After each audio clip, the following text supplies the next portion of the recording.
Picture this. It's the height of summer, the sun beats down mercilessly, and the air shimmers with heat, yet inside certain ancient buildings, people are resting, working, even thriving in near-perfect comfort. No hum of machinery, no drain on power grids, just the subtle, brilliant application of natural principles. This isn't a scene from a fantasy, it's real history, and it's more relevant today than ever. For centuries, civilizations across the globe developed astonishing methods to keep cool under the most extreme conditions, and they did it all without a single watt of electricity. Their secrets weren't just random acts of ingenuity, they were carefully planned, mathematically precise systems, captured in detailed engineering blueprints that have, until recently, been largely forgotten. In this video, we're going to uncover 20 of these long-lost designs, each one a testament to human creativity and a deep understanding of the environment. From the wind-scooping towers of Persia to the ingenious stepwells of India, from Roman aqueducts that chilled stone walls to Mayan networks that harnessed the coolness of underground waters, these aren't just historical curiosities. They're masterclasses in sustainable design, solutions that transformed some of the world's hottest places into livable, even comfortable, spaces. And what's truly remarkable is how these approaches vary across cultures and continents, yet share a common thread, a profound respect for nature's rhythms and an ability to work with them rather than against them.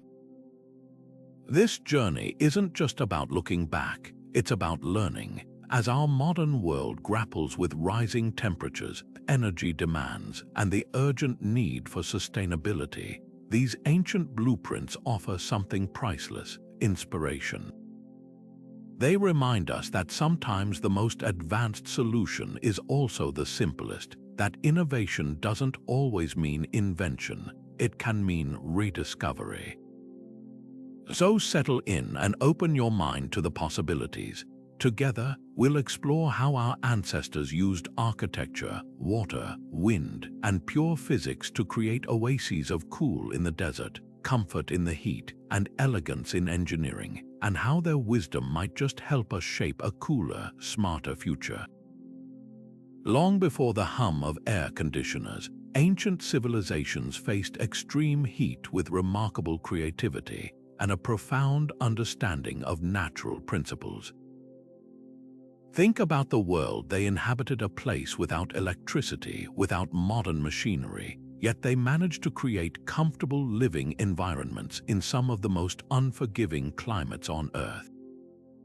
This wasn't achieved through simple luck or crude experimentation. It was the result of meticulous observation, innovation, and a deep respect for the forces of nature. From the Mesopotamians, who constructed their homes with massively thick mud bricks that absorbed heat slowly throughout the day, to the Romans, who ingeniously channeled aqueduct water through the walls of their villas, these societies developed cooling methods that were not only sophisticated but inherently sustainable. The development of these technologies was a deliberate, generational project. Historical records, from cuneiform tablets to papyrus scrolls and detailed architectural manuscripts, show that knowledge was carefully passed down through apprenticeships. Master builders would teach their students the precise angles for catching prevailing winds, the optimal thickness of walls for thermal lag, and the mathematical formulas for calculating airflow in ventilation shafts. This was a slow, cumulative science where each generation built upon the discoveries of the last, refining techniques over centuries. What is truly captivating is how these methods, while born in complete isolation from one another, converged on the same fundamental scientific principles. Civilizations separated by vast oceans and continents independently discovered the laws of thermodynamics and fluid dynamics. The Persian windcatcher, the Indian stepwell, and the Roman aqueduct cooling system all relied on convection, conduction, and evaporation. They all understood that hot air rises and cool air sinks, that water absorbs heat as it evaporates, and that certain materials can store thermal energy like a battery. This shared intellectual journey proves a powerful point. When faced with a universal challenge like extreme heat, human ingenuity, when closely attuned to the natural world, tends to arrive at similarly brilliant solutions. This rich foundation of ancient wisdom, this global heritage of comfortable living in harmony with the environment, perfectly sets the stage for our detailed exploration of the specific, revolutionary blueprints they left behind. At the heart of every one of these ancient marvels lies a deep, intuitive grasp of physics, a mastery of how heat and air and water behave. This isn't just about building thick walls or digging holes in the ground. It's about a sophisticated scientific dance with three fundamental partners: convection, conduction, and evaporation. Think of these not as complex textbook terms, but as the very tools ancient engineers used to sculpt comfort from thin air.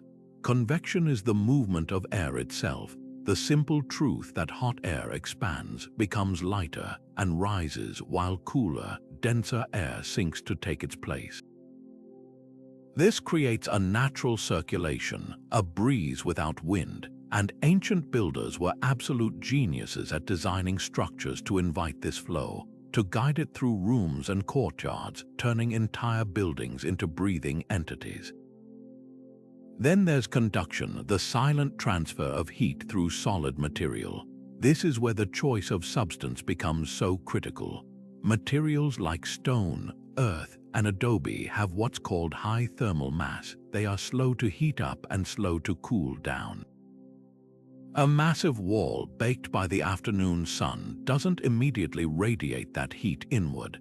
It absorbs it, stores it like a battery, and only releases it hours later, often during the cooler night when it's less intrusive.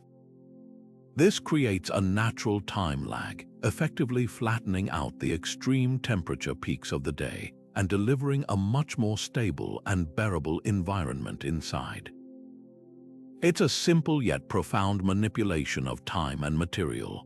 The third player, evaporation, is perhaps the most dramatic in its effect.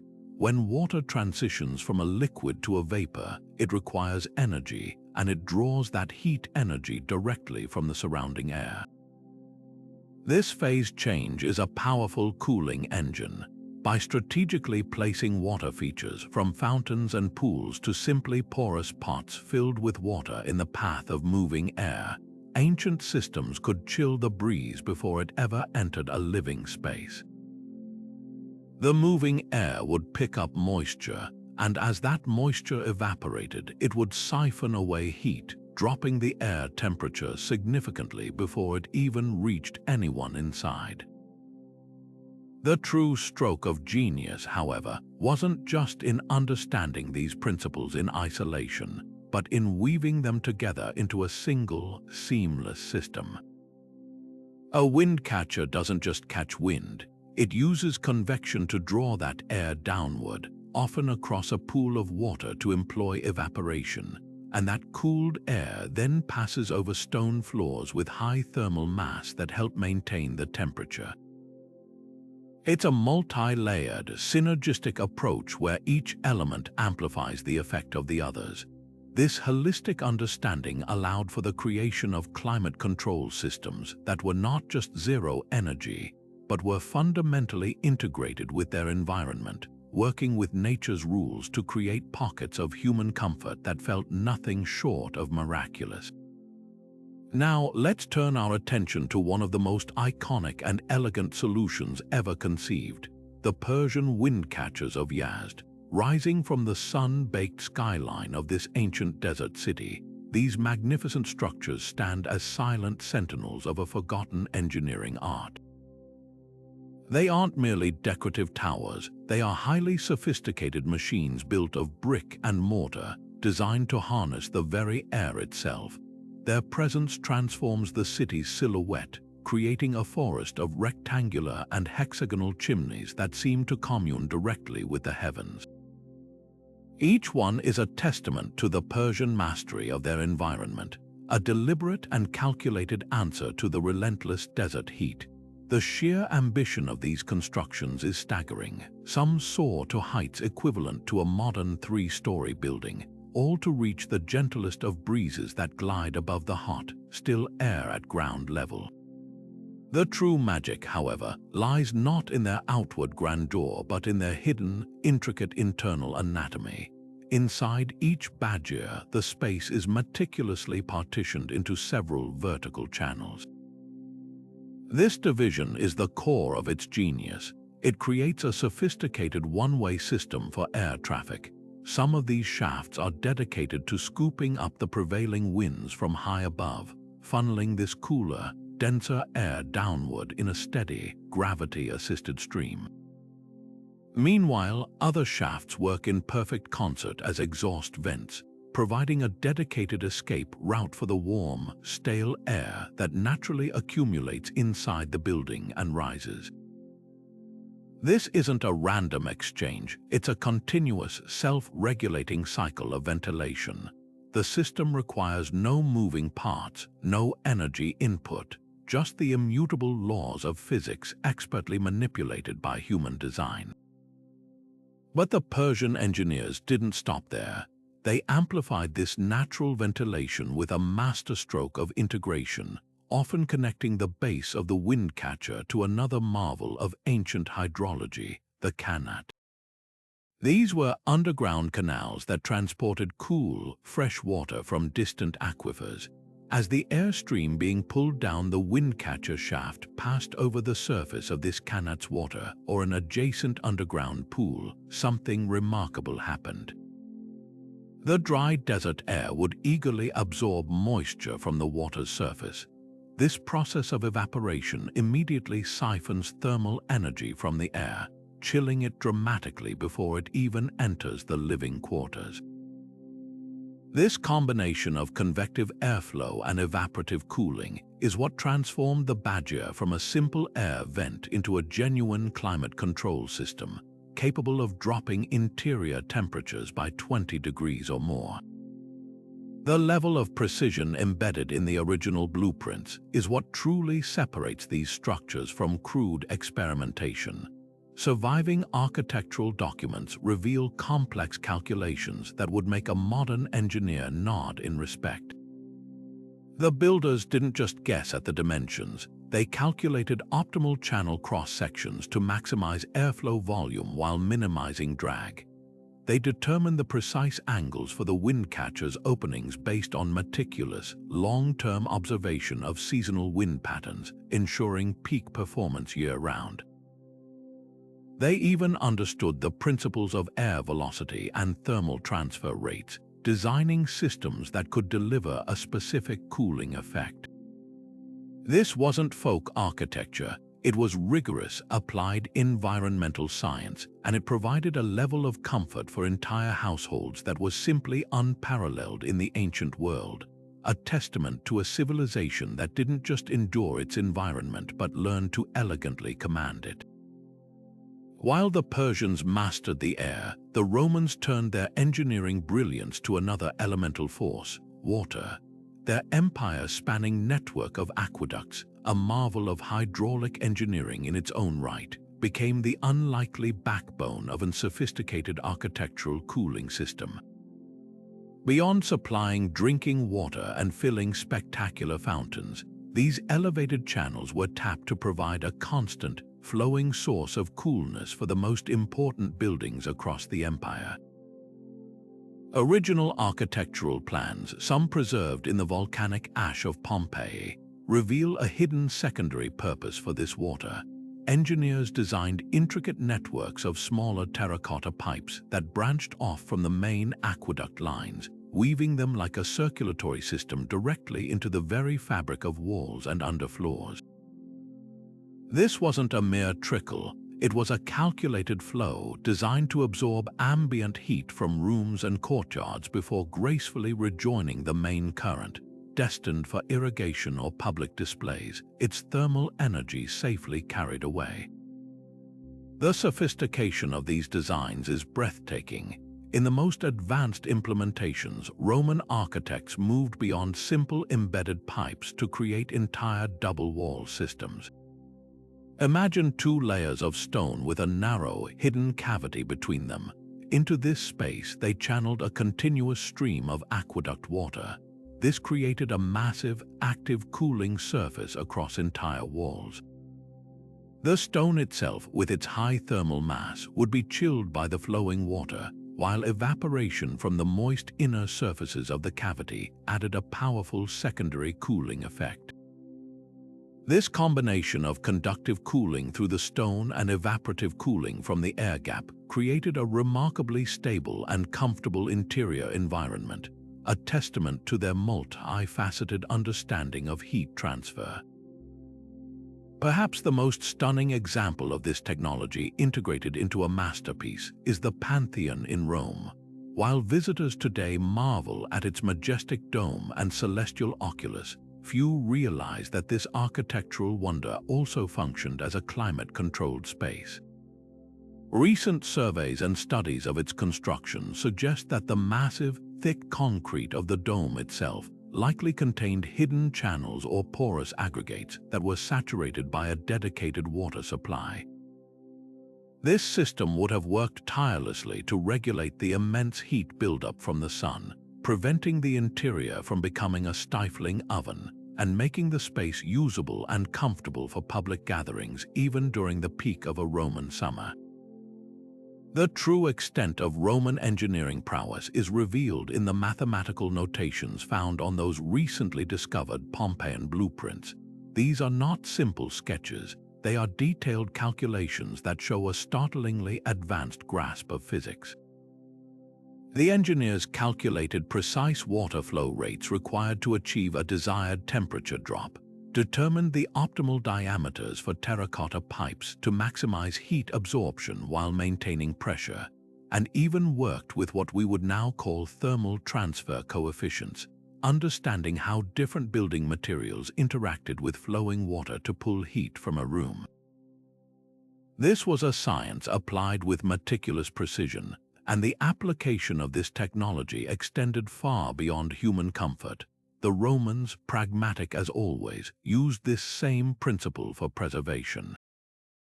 Villas and large estates often featured horia or storage rooms for grain, produce, and amphorae of wine. By routing these aqueduct-cooled channels through these storage areas, they could significantly extend the shelf life of perishable goods. Similarly, the cellars where valuable wines were aged could be kept at a constant, cool temperature, ideal for maturation. This ingenious method of using flowing water as a heat sink showcases a civilization that didn't just build for grandeur, but for a sophisticated, comfortable, and efficient way of life, leveraging their greatest public works to serve a myriad of quiet, daily needs. Venturing into the arid landscapes of ancient India, we encounter perhaps the most visually stunning and socially ingenious cooling system ever devised, the stepwell.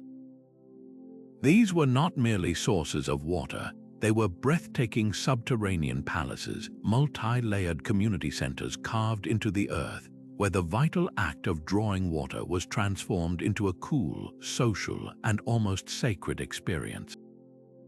While their ornate columns, intricate carvings, and mesmerizing geometric symmetry are awe-inspiring, their true genius lies hidden in their function as massive, passive cooling machines. Engineering manuscripts surviving from the Gupta period reveal that these structures were meticulously planned mathematical marvels, designed to exploit the Earth's natural insulation and the physics of water to create microclimates that could be a staggering 15 to 20 degrees Fahrenheit cooler than the scorching surface temperatures above. The architect's primary tool was evaporation, and they engineered the entire structure to maximize its effect. The iconic step design, with thousands of steps cascading down to the water's surface, was a masterstroke of functional architecture. This configuration was not just for access, it created an absolutely massive surface area of constantly damp stone. As the relentless sun heated the air, this vast, wet expanse would act like a giant evaporative pad. Water would continuously turn from liquid to vapor, a process that actively draws thermal energy from the surrounding air, chilling it profoundly. The deeper one descended, the more powerful this effect became, creating a gradient of coolness that turned the stepwell into a natural refrigerator. But the innovation didn't stop at the water's edge.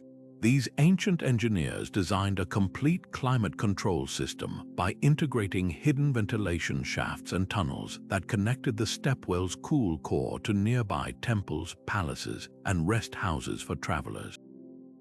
These shafts were placed with precise calculation to harness the principle of convection. The hot, less dense air at the surface would naturally rise and escape, creating a suction effect that actively pulled the cool, moist, denser air from the depths of the stepwell upward and through these stone conduits. This wasn't a passive hope, it was an engineered draft, a natural air conditioning system that delivered freshly chilled air directly into adjacent buildings, offering respite from the oppressive heat without a single moving part. The construction complexity revealed in the blueprints is humbling. Builders weren't just digging a big hole, they were executing precise calculations of depth to width ratios to ensure stability and optimal cooling volume. They determined the exact angles of the steps to balance easy human access with maximum water surface exposure. They calculated the required water volume needed to maintain the cooling effect through the driest months and designed sophisticated drainage and filtration systems to keep the water fresh. The scale of some of these projects is almost unbelievable. Chand Bayori in Rajasthan, for instance, is a 13-story, deep inverted pyramid containing 3,500 steps, a construction project of staggering ambition that created a monumental thermal battery. Its coolness locked in the Earth's embrace, reliably present even at the height of the hot season. The mathematical notations found in these ancient manuscripts show an understanding of principles we now call hydrodynamics, the behavior of water, and psychrometrics, the properties of air-water mixtures, that would not be formally defined in the West for over a millennium. They were calculating airflow, evaporation rates, and thermal mass with a sophistication that modern engineers still analyze with admiration. The stepwell stands as a profound testament to a culture that viewed engineering, art, community, and spirituality not as separate disciplines, but as woven together into a single, elegant solution for living in harmony with a challenging environment. It was a place to get water, to socialize, to worship, and to find cool sanctuary, all achieved through a breathtakingly brilliant application of stone, water, and physics. Leaving the grand stepwells of India, we journey to the sands of ancient Egypt, where architects faced a different but equally brutal challenge: the relentless, dry heat of the desert. Here, they developed a solution of elegant simplicity and profound effectiveness, a system that didn't fight the environment's extreme daily swing between hot and cold, but instead embraced it. Papyrus scrolls recovered from ancient sites reveal that Egyptian builders were masters of what we now term night flushing, a concept that feels remarkably modern in its efficiency. Their entire approach was built on a deep understanding of the desert's rhythm: scorching days followed by dramatically cool nights. They saw this not as a problem, but as a powerful natural engine they could harness. The core mechanism was a deliberate, timed dance with the air. As the sun set and the desert air chilled, strategically placed ventilation shafts at the lower levels of a building would be opened. These weren't random holes, they were carefully engineered conduits. The cool, dense night air would flow down and into the structure, flooding the interior spaces. This incoming air would then come into contact with the massive stone floors and thick walls, materials chosen for their incredible thermal mass. Like a sponge soaking up water, these stone surfaces would absorb the coolness from the air, storing this thermal energy deep within their structure. Just before dawn, the shafts would be sealed, effectively locking this captured coolness inside the building, creating a thermal battery ready to discharge throughout the coming day. When the sun rose and temperatures outside began their steep climb, the system's second phase activated. The lower vents remained shut, preserving the reservoir of cool air. Meanwhile, smaller, higher openings, often near the ceiling or in the roof, would be utilized. As the interior air warmed from human activity and minimal heat transfer, it would become lighter and naturally rise. These high vents provided an escape route for this warm, stale air, drawing it up and out of the structure. This continuous, gentle exhaust process helped maintain a stable, comfortable atmosphere inside, all without a single fan or pump. The building itself became a living, breathing organism, inhaling the cool night and exhaling the warm day. The level of mathematical precision embedded in their papyrus blueprints is what truly separates this from guesswork. Egyptian engineers didn't just approximate, they calculated. They determined the optimal diameter for ventilation shafts based on the precise volume of the room they were meant to serve, ensuring adequate air exchange without creating uncomfortable drafts. They calculated the angles of these shafts relative to prevailing nighttime wind patterns to maximize airflow capture. Perhaps most impressively, their plans show they understood that different types of stone, limestone, sandstone, granite had different thermal properties.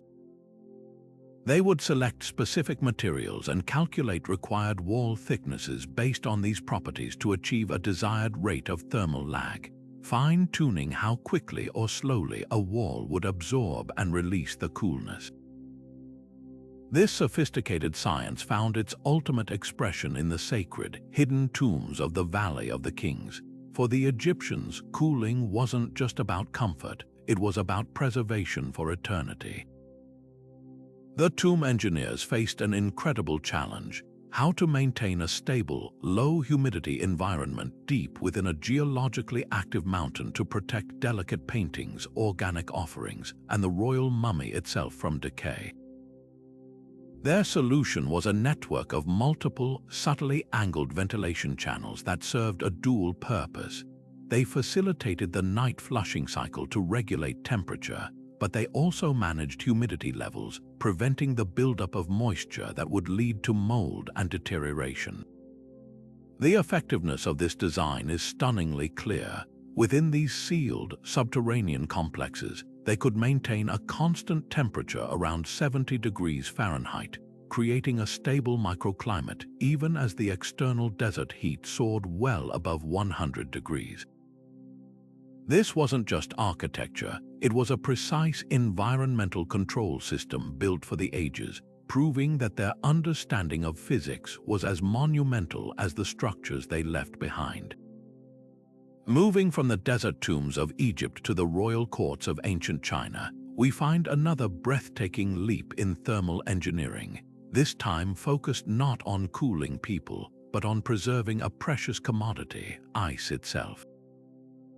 During the Zhou dynasty, Chinese engineers achieved what must have seemed like magic. They created vast underground palaces of cold that could defy the sweltering summer heat, allowing emperors and nobility to enjoy chilled delicacies and cooled beverages year-round.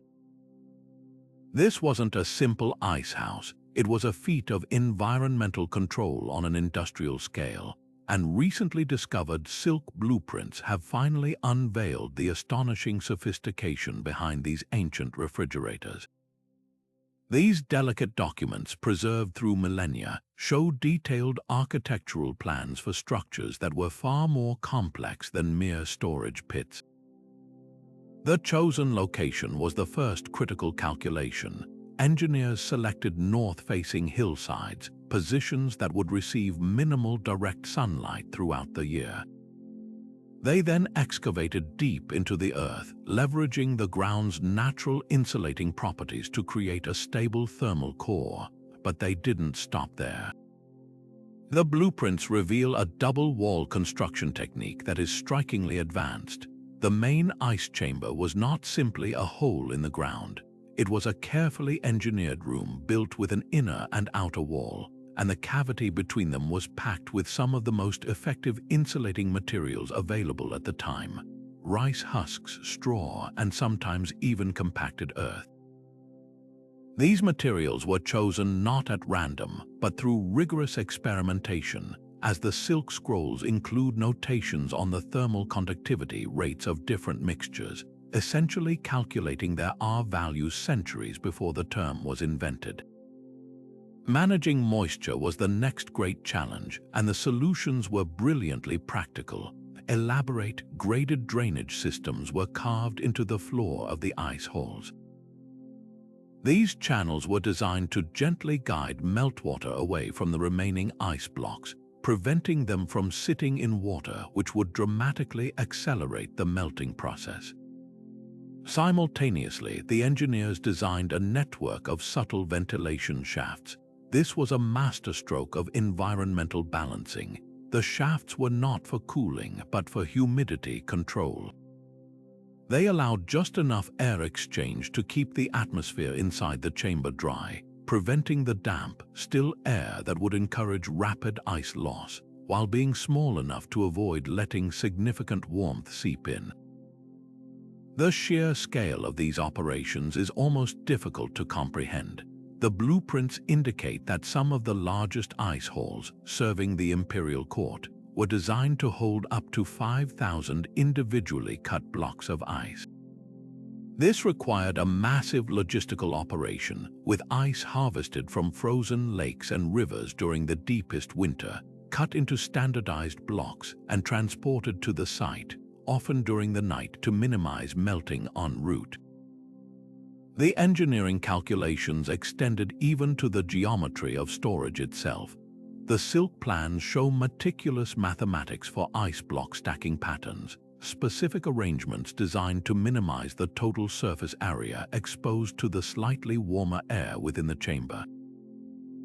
By stacking the blocks in particular interlocking ways, they reduced the points of contact and the overall area vulnerable to melting, a concept that mirrors modern packaging science for perishable goods.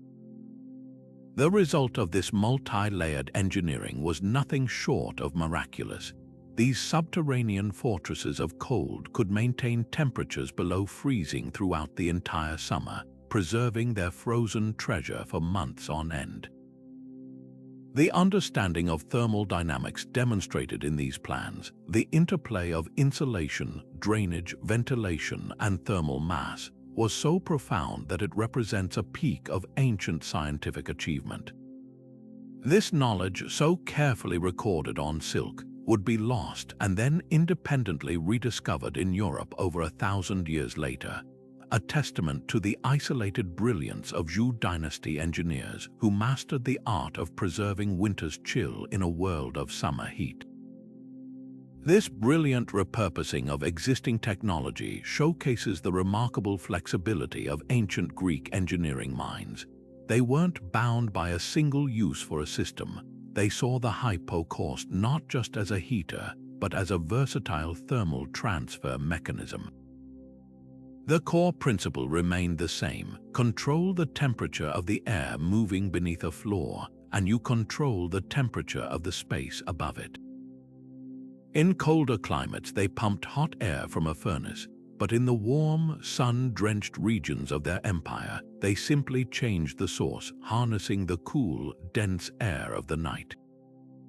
This elegant reversal of function is a testament to a truly profound understanding of physics, the realization that the same architectural principles and physical laws could be manipulated to achieve two opposite, yet equally desirable outcomes. The implementation of this cooling system was a feat of precise calculation, As revealed in recently deciphered plans, engineers had to determine the exact volume of cool night air required to effectively charge the thermal mass of the building's floor. This wasn't a matter of guesswork. The blueprints show complex calculations for airflow rates, determining the necessary cross-sectional area of the underground channels to deliver a sufficient volume of air before dawn. They also performed detailed thermal mass calculations, understanding how much stone was needed to store enough coolant to last through the heat of the day. The most sophisticated designs even included seasonal adjustment mechanisms, likely adjustable vents or dampers, that could regulate the flow of air based on the time of year, providing more aggressive cooling during the peak summer and a milder effect during the shoulder seasons. Some designs took this concept a step further by integrating a masterstroke of evaporative cooling. Within these subterranean air channels, engineers sometimes incorporated shallow water channels or placed porous parts filled with water. As the cool night air was drawn through these passages, it would pass over this water source. The dry air would readily absorb moisture, and through the process of evaporation, the air would be chilled even further before it reached the stone floor. This combination of nocturnal convection and evaporation supercharged the system's effectiveness, dropping the temperature of the thermal mass far lower than outside air alone could achieve. It was a multi-layered approach to climate control, all happening silently and automatically beneath the feet of the inhabitants. Perhaps the most compelling evidence for the success of this technology comes from the legendary palace of Knossos on the island of Crete. Archaeological investigations have uncovered the remains of these Hypocaust-style cooling channels running beneath key sections of the palace complex. By studying the layout and dimensions of these structures, researchers have been able to model their performance. The results are astounding. It is estimated that this passive system could maintain interior temperatures around a comfortable 75 degrees Fahrenheit, even when the external Mediterranean sun pushed temperatures into the mid-90s. This 20-degree difference wasn't just a slight relief. It was the difference between sweltering misery and productive, comfortable living. It allowed for the palace's administrative functions, artistic endeavors, and social gatherings to continue uninterrupted by the seasonal heat, proving that this adapted hypocaust was far more than a theoretical experiment. It was a practical, highly effective solution that supported the sophisticated Minoan way of life. Now, let's turn our attention to the vast deserts of the Arabian Peninsula, where engineers confronted an environment defined by scorching sun, relentless wind, and precious little water. Their ingenious response was to build structures that turned these very challenges into assets, the magnificent free-standing cooling towers. These weren't just architectural features, they were community-scale utilities, functioning as natural air conditioning plants for entire settlements. Recovered manuscripts and detailed blueprints reveal these towers as sophisticated feats of environmental engineering, designed to harvest the desert's wind and use its most scarce resource, water, with breathtaking efficiency. They understood that to survive the extreme heat, they needed to build a machine that could work in harmony with the harsh elements, not in spite of them. The core innovation was a brilliant choice of material, specially formulated clay bricks. This wasn't just any mud or clay. It was an engineered composite designed for one primary function: to act as a massive, passive evaporative cooler. Clay was mixed to have exceptionally high porosity and water absorption capacity. Think of these bricks less as building blocks and more as thousands of small, interconnected sponges, all working in unison. During the cooler night hours or early morning, water would be carefully trickled down the exterior surfaces of the tower from a reservoir at its top. The porous brickwork would eagerly soak up this moisture, holding it within its microscopic pores. Then, as the sun climbed and the daytime winds began to sweep across the desert, the stage was set for the physics to perform its magic. As the hot, dry desert air was forced through the countless tiny passages within the damp, porous brickwork, something remarkable happened. The water held within the bricks began to evaporate. This phase change from liquid to vapor requires a significant amount of energy, which it draws directly from the surrounding air as heat. This process, known as evaporative cooling, would dramatically chill the air molecules as they passed through the tower's walls. The incoming scorching breeze could be cooled by as much as 25 degrees Fahrenheit before it ever reached the interior distribution system. It was a seamless, automatic process. The windier and hotter the day, the greater the evaporative effect and the more powerful the cooling became. But the ancient engineers didn't just rely on a simple damp wall. Their blueprints show an incredible level of refinement with complex internal baffle systems. The interior of the tower wasn't a hollow shaft, it was a labyrinth of carefully arranged channels and diverters. These baffles served two critical purposes. First, they maximized the surface area that the incoming air would contact on its journey through the tower. The air couldn't take a straight, quick path. It was forced to swirl and tumble past vast areas of constantly damp brick, ensuring every molecule of air gave up its heat. Second, this intricate design minimized water consumption. By ensuring no air could bypass the cooling process, the system achieved peak efficiency, stretching every precious drop of water to its absolute limit. The scale of these constructions was monumental. Some towers soared to heights exceeding 40 feet, allowing them to capture the stronger, steadier winds that flowed above the ground-level turbulence. This captured and cooled air wasn't just for the tower itself, it was the product. The base of the tower connected to a network of underground channels, often made of clay or stone, that acted as insulated delivery ducts.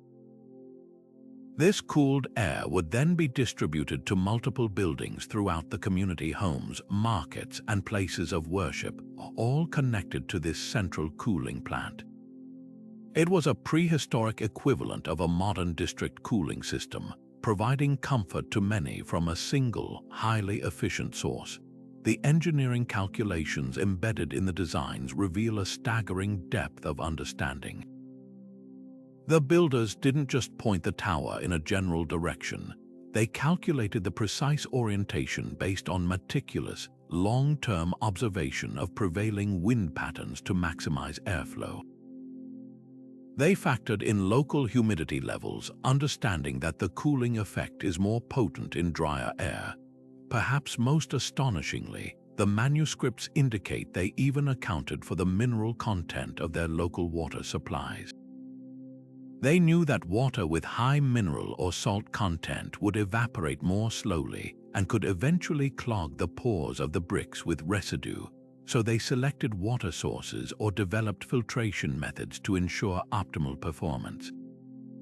This holistic consideration of every variable, from aerodynamics to hydrology to materials science, is what made these towers so phenomenally effective.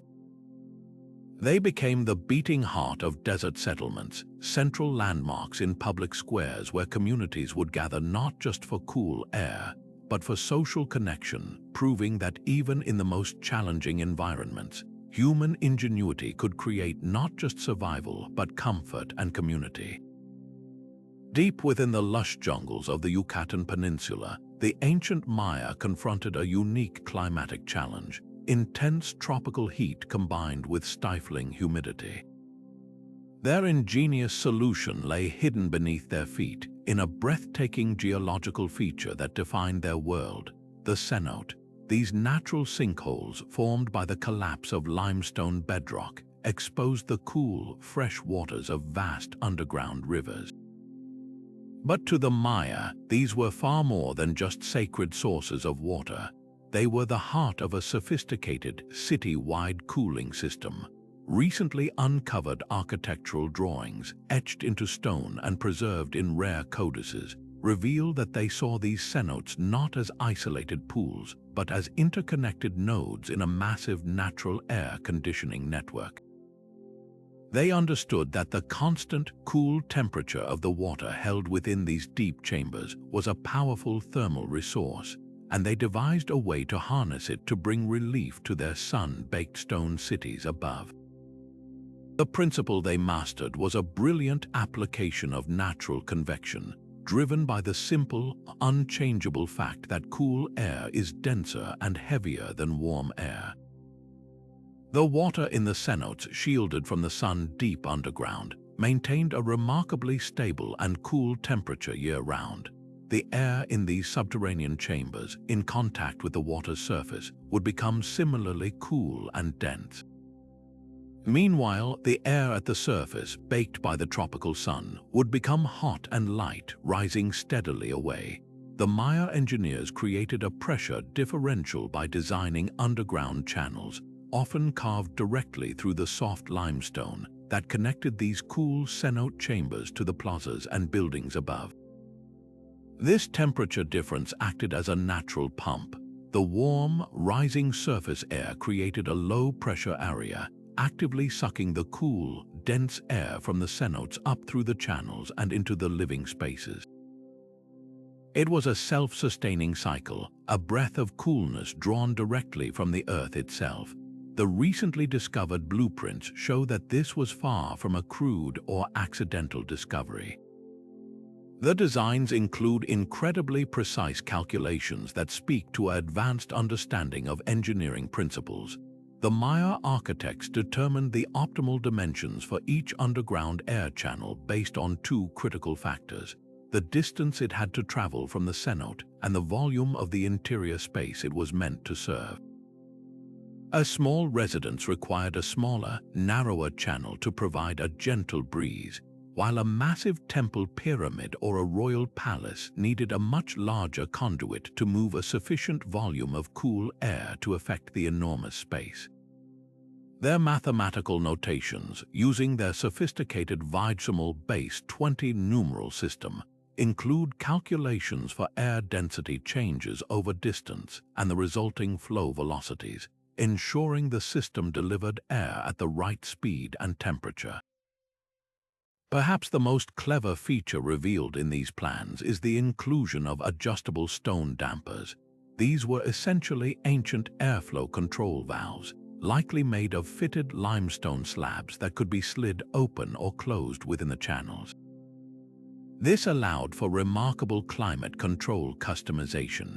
During the cooler mornings or evenings, the dampers could be partially closed to reduce the flow.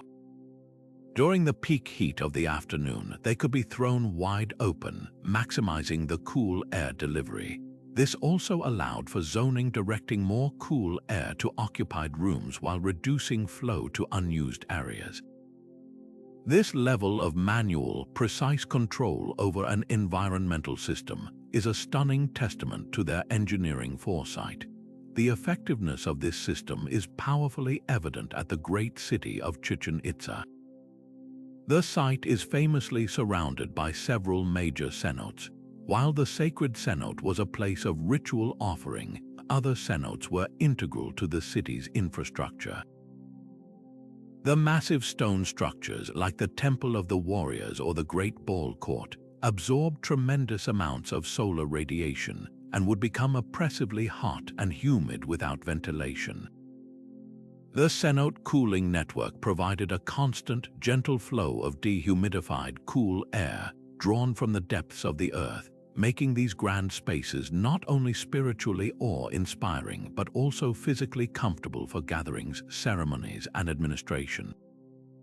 The blueprints show that their understanding of the physics involved, the behavior of fluids, the transfer of heat, the dynamics of airflow was so acute that it rivals the foundational principles taught to modern engineering students. They didn't just build with stone, they engineered with the very atmosphere, weaving the cool breath of the underworld into the fabric of their daily life above. While the Romans channeled water through pipes within their walls, Byzantine engineers elevated the concept to a breathtaking new scale, transforming the very fabric of their architecture into a living, breathing cooling system. In their quest to create divine spaces that were both awe-inspiring and physically comfortable, they developed water wall technology to its absolute zenith. The recently uncovered architectural plans for structures like the magnificent Hagia Sophia reveal a hidden world within the walls, a secret circulatory system of coolness that turned these massive stone edifices into climate-controlled marvels. The genius of their design lay in its elegant integration. They didn't just add a cooling feature, they engineered the building's entire skin to function as a massive, continuous heat exchanger. The core of this system was the double wall, a construction masterpiece that created a hidden, interstitial space between the interior and exterior surfaces. Within this cavity, Byzantine engineers designed a network of channels through which water could be continuously circulated. This water was sourced from the city's vast cisterns, like the famous Basilica cistern, or directly from aqueducts, ensuring a reliable and often gravity-fed supply. As this water flowed through the labyrinthine passages inside the walls, it performed a silent miracle of physics. The heat from the sun-baked exterior and from the warmth of hundreds of gathered people inside would conduct through the inner stone layer, only to be immediately absorbed by the cool water flowing just inches away. This process created a massive thermal barrier, preventing the oppressive outdoor heat from ever penetrating the sacred interior space. But the Byzantines were not content with a simple on or off system. Their blueprints reveal a level of control that is nothing short of astonishing. The plans include detailed schematics for sophisticated flow control mechanisms, networks of adjustable bronze gates and valves that could be meticulously calibrated by teams of trained custodians. These weren't crude levers, they were precision instruments. The custodians would adjust them based on the time of day, the season, and even the anticipated size of the congregation. On a scorching summer afternoon with a full church, the valves would be opened wide, allowing a rapid flow of water to maximize heat absorption. On a cooler evening or during a sparse service, the flow could be reduced to a gentle trickle, conserving water while still maintaining a perfect balance. This was dynamic, responsive climate control, managed with a sophistication that wouldn't be seen again for centuries. Some of the most advanced designs took this integration a step further by incorporating rooftop pools or shallow basins. These served as the system's clever thermal batteries. Exposed to the night air, the water in these pools would cool significantly through evaporation and radiation. Then, at the peak of the following day's heat, this pre-chilled water could be released into the wall channels, providing an even more powerful cooling effect than water drawn directly from the cisterns, which maintained a relatively stable, cool temperature. This multi-source approach demonstrates a nuanced understanding of diurnal temperature cycles and how to exploit them for maximum efficiency. The engineering calculations found in these documents are what truly separate this from mere construction and elevate it to a high science. Byzantine engineers weren't just building, they were calculating. Their notes include complex determinations of thermal transfer rates between different types of marble, brick, and mortar, allowing them to predict exactly how much cooling a given wall section would require. They calculated optimal water flow velocities too slow, and the water would warm up before completing its circuit, too fast, and it wouldn't have sufficient contact time with the wall to absorb meaningful heat. Perhaps most impressively, they even accounted for the thermal properties of different water sources, understanding that spring water from one aqueduct might be a few degrees cooler than reservoir water from another, and factoring this into their overall system design. The result of this multi-layered engineering was a level of comfort that defied the Mediterranean climate. The Hagia Sophia, with its enormous dome and vast open spaces, should have been a colossal heat trap, an oven magnifying the summer sun. Instead, thanks to this hidden hydraulic skeleton, it remained a cool, serene oasis for worship and imperial ceremony. The system worked so effectively that it maintained comfortable temperatures for centuries, protecting not only the congregation but also the priceless mosaics and artworks from the damaging effects of heat and humidity. This was more than just architectural genius. It was a holistic fusion of hydraulics, thermodynamics, and material science, a testament to a civilization that sought to master its environment in the most elegant and enduring ways imaginable. Venturing into the sun-scorched valleys of pre-Saharan Morocco, we discover an approach to beating the heat that is breathtaking in its completeness and communal spirit, the ancient Kasbahs.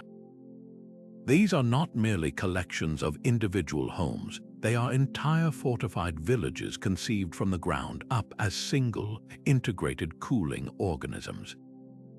Recovered architectural manuscripts reveal that every alleyway, every wall, every courtyard was meticulously planned to function in concert, transforming the entire settlement into a sophisticated climate control machine.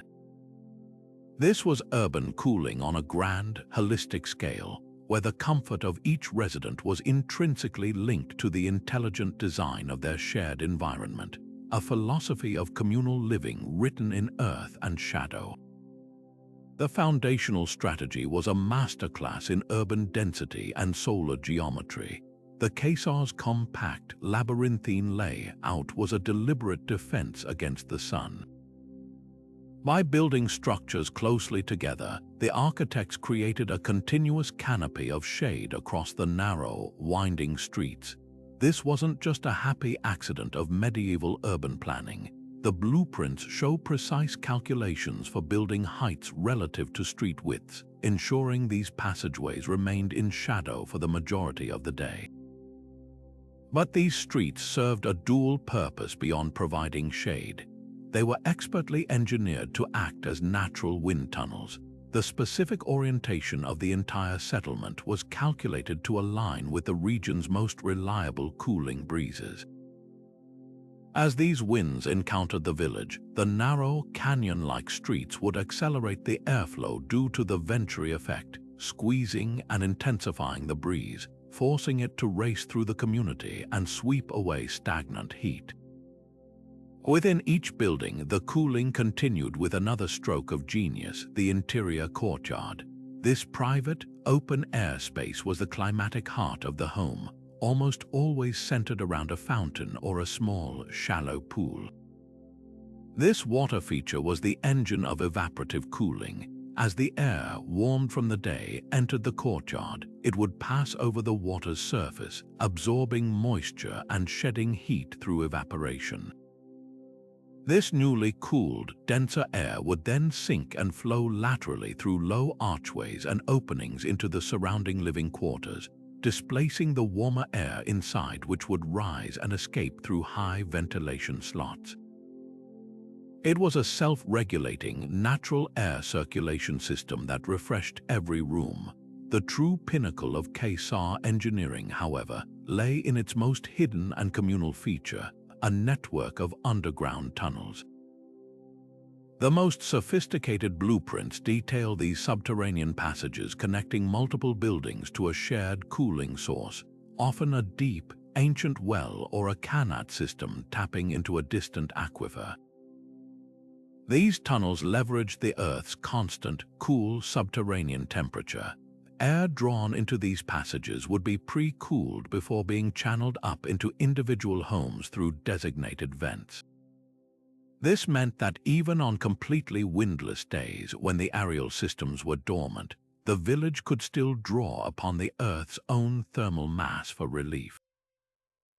It was a shared utility, a collective resource that bound the community together not just socially but environmentally.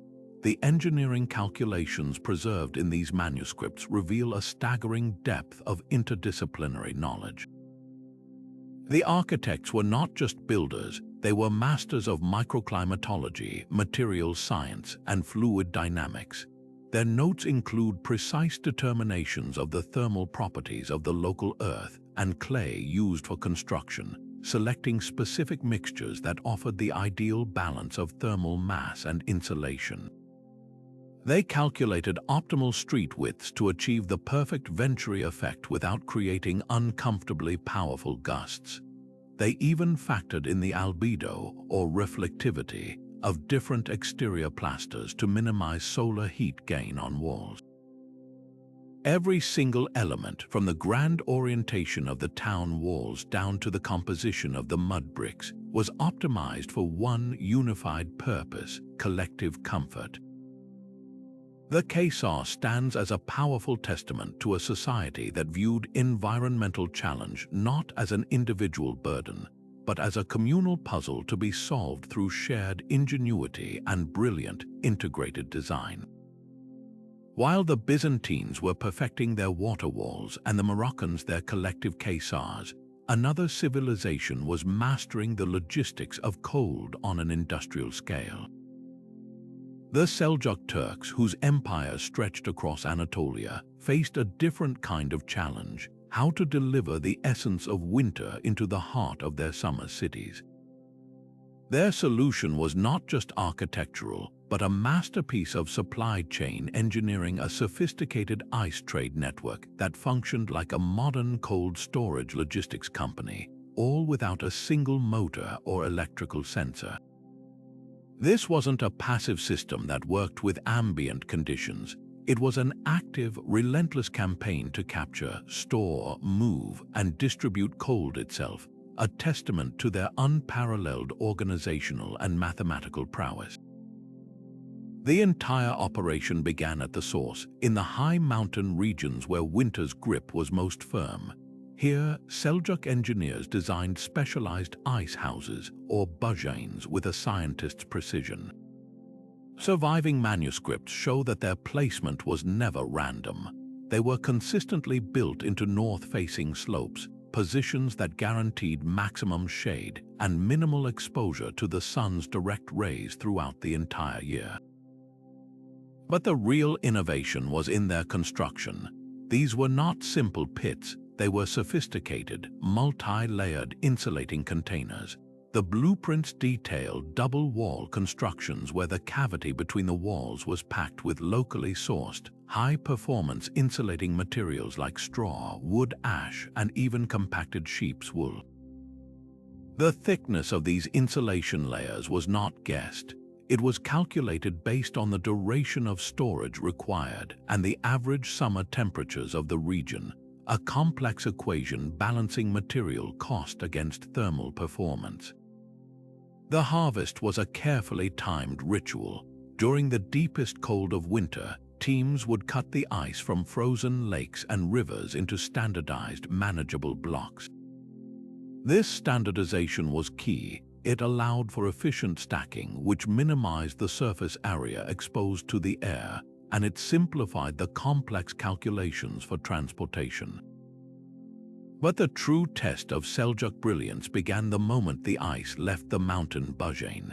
How do you transport a solid block of winter through the scorching heat of an Anatolian summer? Their answer was a symphony of logistical ingenuity. The ice was moved under the cover of darkness, exploiting the coolest part of the diurnal cycle. The transportation carts themselves were engineering marvels, specifically designed for this single purpose. They featured double-walled bodies, and the space between these walls was stuffed with the same straw insulation used in the storage houses, creating a mobile insulated container that protected its precious cargo from the ambient heat. Upon arrival in the cities, the ice faced its final engineering challenge: distribution. This was where the system transformed from mere transport to active climate control. Distribution centers were not just warehouses, they were specialized cooling plants. The architectural plans reveal rooms designed around the principle of convective air cooling. The ice was stored in a central, insulated chamber, a ventilation system often consisting of low inlet ducts and high outlet vents, was engineered to draw warm room air across the surface of the ice stacks.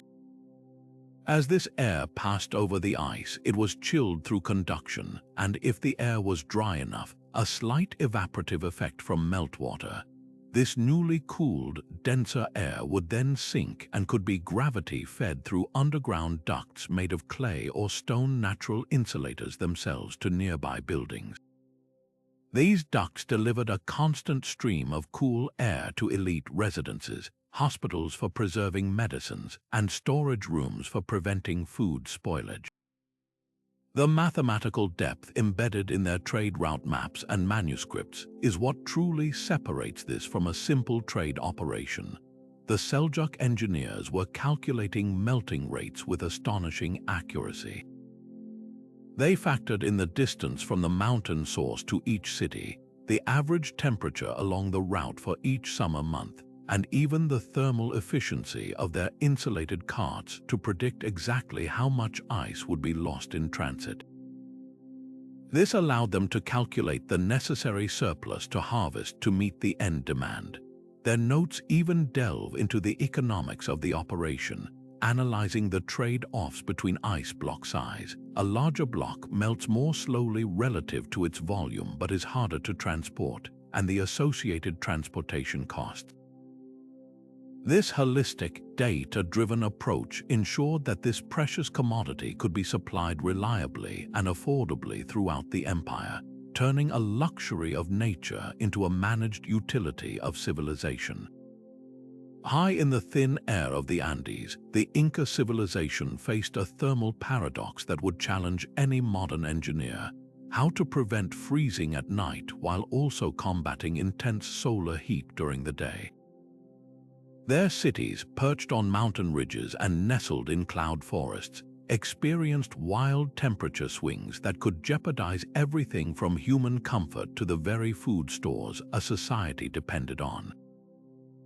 Their ingenious solution was a masterclass in working with the mountain itself, transforming its inherent properties into a sophisticated climate control system.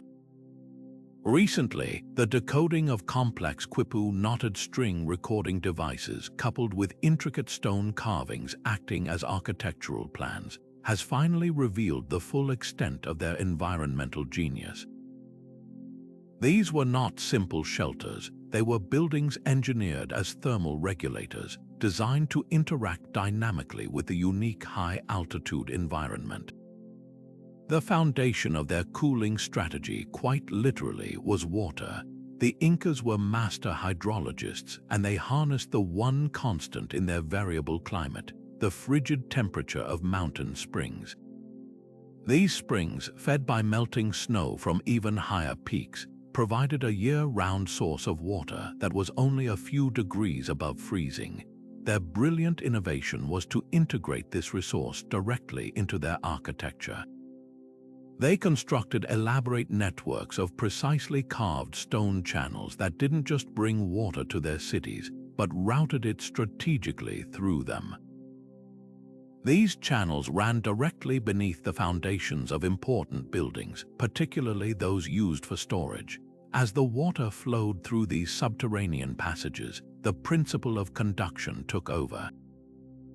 The massive stone floors and walls of the structures above, often made of granite or limestone, would absorb the cold from the water flowing below, effectively turning the entire building into a giant, cool thermal mass. This process created a stable, chilled environment inside that was largely immune to the temperature extremes happening just outside the walls. But the Incas understood that cooling was more than just cold stone. It was about managing air. To complement their conductive water channels, they engineered a sophisticated ventilation system based on the stack effect. They designed ventilation shafts that connected interior spaces to underground chambers or naturally cool crevices in the mountain bedrock. These chambers remained at a consistently cool temperature, acting as reservoirs of cold, dense air. As the sun heated the air inside the buildings and the people within breathed and cooked, that air would warm, become lighter, and naturally rise. This rising warm air would then create a suction force, actively drawing the cool, heavy air from the underground chambers up through the shafts and into the living or storage spaces. This created a self-sustaining cycle of air circulation that continuously replaced warm air with cool air, all without any need for mechanical assistance. It was a perfectly balanced natural air exchange system, perhaps the most staggering aspect of their engineering, revealed in the mathematical notations on the quipu, is how they calculated the effects of altitude. The Incas ruled a vast empire stretching across dramatically different elevations, from deep valleys to peaks over 3,000 meters high. They knew that air density, temperature, and solar radiation intensity changed significantly with altitude. A system designed for the city of Cusco would not work optimally at the higher elevation of Machu Picchu. Their blueprints show that they didn't use a one-size-fits-all approach. Instead, they designed custom solutions for each major settlement. For higher, colder sites, they might reduce the flow rate of the cooling water channels to prevent interiors from becoming too frigid. For lower, warmer sites, they would increase the cross-sectional area of ventilation shafts to maximize the volume of cool air being drawn in. This ability to quantitatively adjust their designs for specific microclimates demonstrates a nuanced understanding of environmental physics that is truly remarkable. Nowhere is this precision engineering more evident than at the crown jewel of the Inca world, Machu Picchu. Here, the need for food preservation was paramount for supporting the resident population and visiting elites. The storehouses, or kolkas, were positioned strategically on the cooler, southern slopes of the mountain. Archaeologists studying these structures have found the remains of the integrated channel and ventilation systems in exceptional detail. The evidence suggests that by combining the conductive cooling from underground water channels with the constant air exchange from the stack effect ventilation, Inca engineers could maintain a near-constant, cool, and dry temperature within these storage buildings. This carefully controlled environment was absolutely critical for preventing the spoilage of staples like maize and potatoes, which could be stored for years to ensure food security against crop failure. This wasn't just about comfort, it was a technology vital to the stability and resilience of their entire empire, a testament to how deeply the Incas understood and mastered the art of living in harmony with their majestic, demanding environment. Rising from the sun-baked plains between the Tigris and Euphrates rivers, the Mesopotamian Ziggurat was far more than a religious symbol. It was a towering achievement in environmental engineering, a man-made mountain designed to defy the very climate that surrounded it. These massive stepped structures, with their baked mud brick cores reaching toward the heavens, presented a formidable thermal challenge. Under the relentless Mesopotamian sun, such a vast volume of masonry could easily become an oven, making the interior spaces crucial for the meticulous work of priests and scribes, utterly uninhabitable. The solution, meticulously recorded on cuneiform tablets that served as their architectural blueprints, reveals a civilization with a profound and practical understanding of materials and airflow, turning these monumental buildings into surprisingly comfortable sanctuaries. The first and most fundamental layer of their cooling strategy was the very stuff from which the ziggurat was built, mud brick. This was not a primitive or simplistic choice. It was a deliberate selection of a material with exceptionally high thermal mass. The architects understood that the thick, dense mud brick construction would act like a giant thermal battery for the entire complex.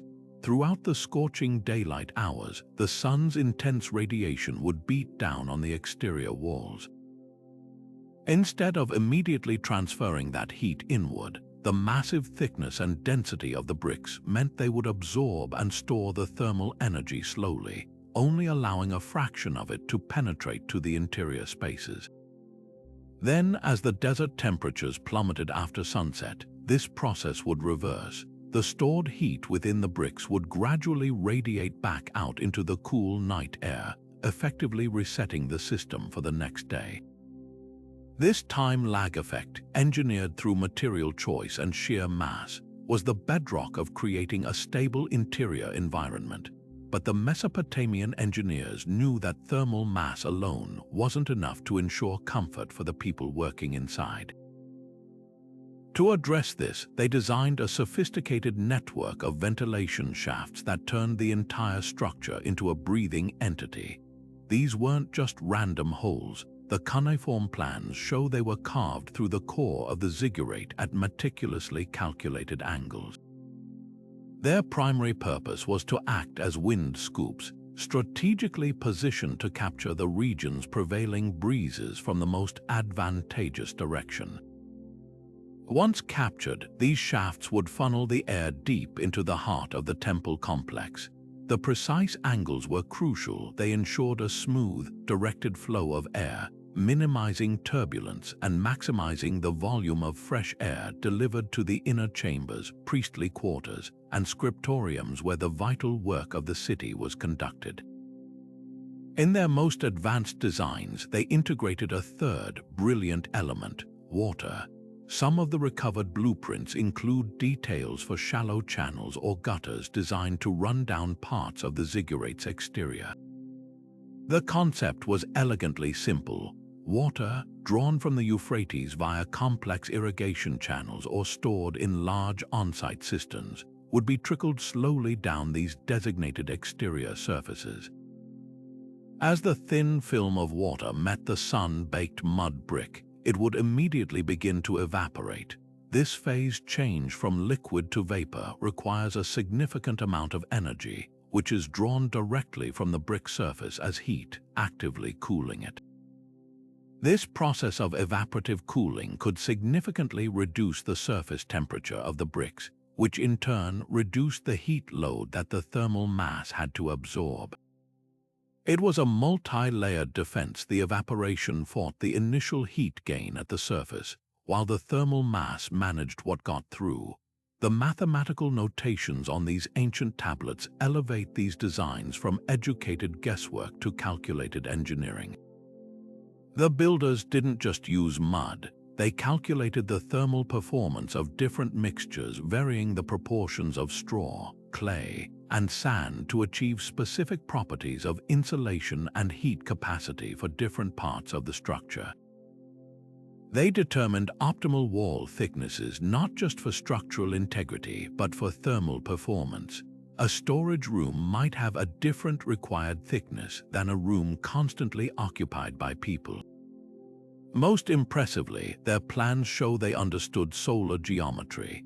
They calculated the optimal orientation for the entire ziggurat complex relative to the sun's path across the sky, positioning major openings and courtyards to maximize shade during the hottest parts of the day and to capture cooling breezes at the most effective angles.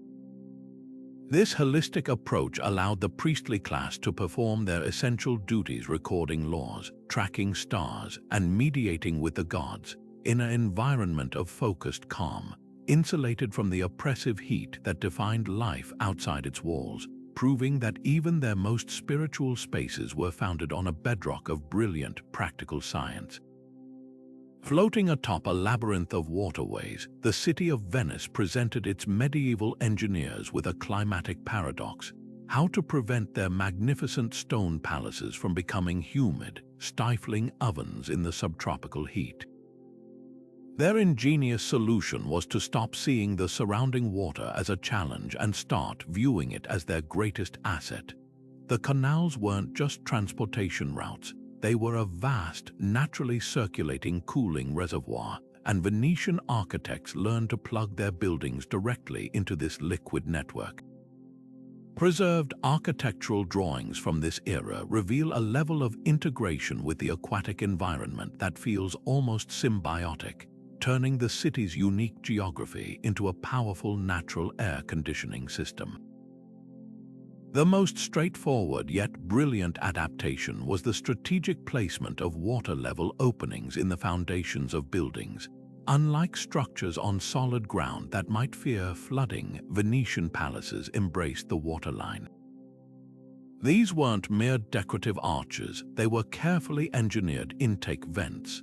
The air directly above the canal water, especially in the shaded areas beneath bridges and building overhangs, was significantly cooler and more humid than the air even a few feet higher. By creating these low openings, architects essentially gave the building permission to breathe in this cool, dense air.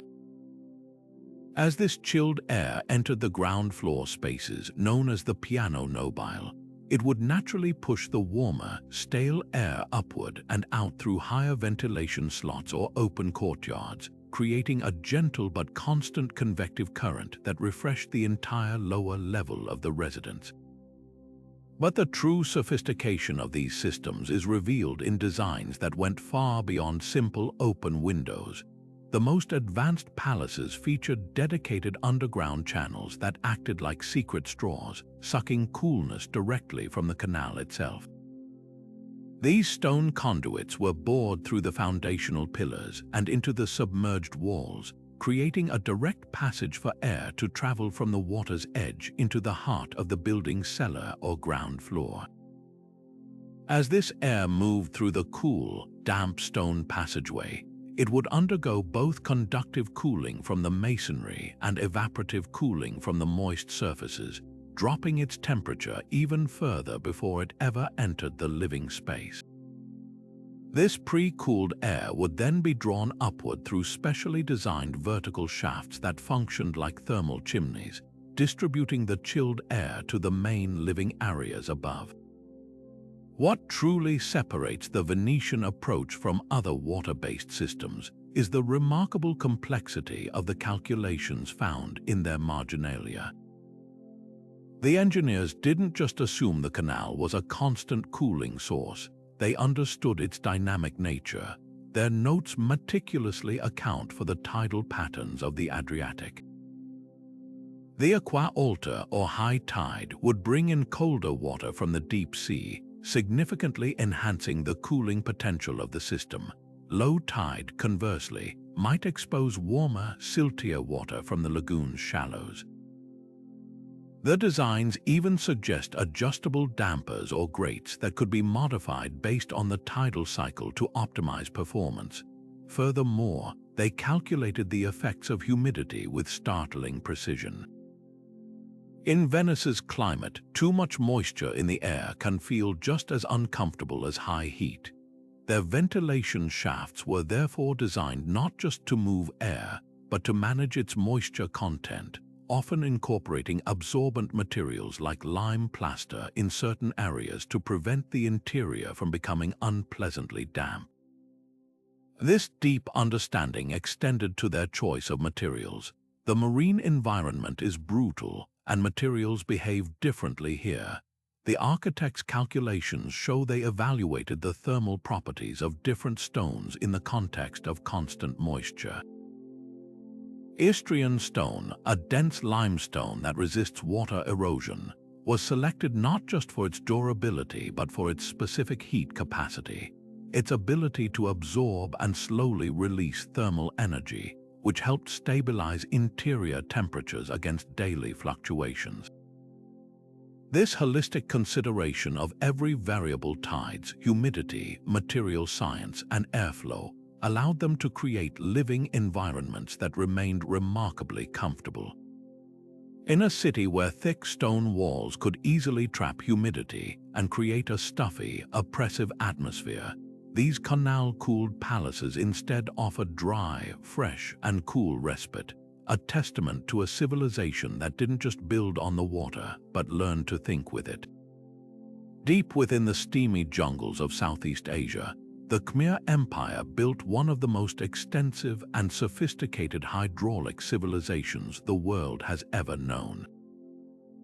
Their crowning achievement, the temple complex of Angkor Wat, rises from the landscape not as an isolated monument, but as the glittering centerpiece of a vast, engineered ecosystem.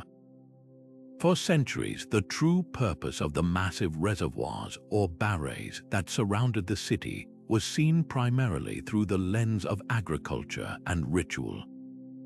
However, recently deciphered stone inscriptions and fragile palm leaf manuscripts have unveiled a far more revolutionary function.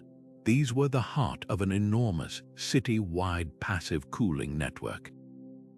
The Khmer engineers weren't just storing water, they were strategically deploying it to manipulate the very climate of their urban center, creating a comfortable and stable environment on a scale that is difficult to comprehend.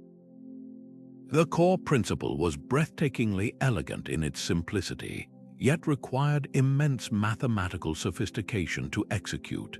The massive surface area of the reservoirs, some stretching over 5 miles in length, acted as giant evaporative coolers for the entire region. As the relentless tropical sun heated the water's surface, molecules would transition from liquid to vapor, a process that actively draws thermal energy from the surrounding air. This created a permanent, cool microclimate over the water itself, but the Khmer vision extended far beyond the reservoir's edge. They engineered this coolness to travel. A network of underground channels, meticulously carved laterite and sandstone conduits, connected the periphery of these barrays to the temples, palaces, and administrative buildings at the city's core. The temperature differential between the sun-baked city and the cool reservoir surface created a natural convection current. Warm city air would rise, pulling the cooler, moisture-laden air from over the water through these subterranean ducts and into the heart of Angkor. The engineering calculations preserved in their records reveal a staggering grasp of environmental science. These were not rough estimates, they were precise determinations based on complex variables. The architects calculated the optimal size for each reservoir based on the specific urban area it was intended to serve. A larger district required a larger thermal mass of water to achieve a measurable cooling effect. Their mathematics factored in seasonal evaporation rates, understanding that the cooling power would be most potent in the hot, dry season and would need to be supplemented by other means during the humid monsoon. Perhaps most impressively, their manuscripts include calculations regarding the cooling effects of different water depths. They understood that a shallower reservoir would heat up more quickly from solar radiation, reducing its cooling efficiency, while an excessively deep one might not facilitate the same level of surface evaporation. They sought and calculated a perfect equilibrium, a depth that maximized both thermal mass and evaporative potential. The ultimate testament to this system's success is Angkor Wat itself. The iconic moat that surrounds the temple is not merely a symbolic representation of the cosmic ocean. It is a functional, engineered component of this grand climate system. Its vast expanse of water provides a constant source of cool, humid air that would have been drawn towards the temple complex. This carefully moderated environment did more than just comfort the priests and royalty. It played a vital role in preservation. The delicate, intricate bas-reliefs carved into the sandstone walls are susceptible to damage from thermal expansion and contraction, the constant heating and cooling that causes stone to crack and spoil over time. By maintaining a more stable and humid microclimate around the temple, the Khmer cooling network minimized these destructive temperature swings, protecting their sacred art for centuries. This sophisticated integration of hydrology, thermodynamics, and urban planning demonstrates a holistic vision where architecture and environment were not separate entities, but a single, interconnected system designed for sustainability, comfort, and permanence. Within the bustling heart of the Ottoman Empire, the hammam was far more than a place to bathe. It was a social sanctuary, a cultural institution, and one of the most challenging environments to engineer for human comfort. Imagine the complexity of the task to maintain a searing, steam-filled hot room, a warm, comfortable washing area, and a cool, dry relaxation space, all within a single structure and without a single electric motor, pump, or thermostat. Ottoman engineers rose to this challenge with breathtaking ingenuity, and their detailed architectural plans reveal these bathhouses as masterpieces of passive climate zoning, where every material, every arch, and every breeze was meticulously calculated to create a perfect sensory journey.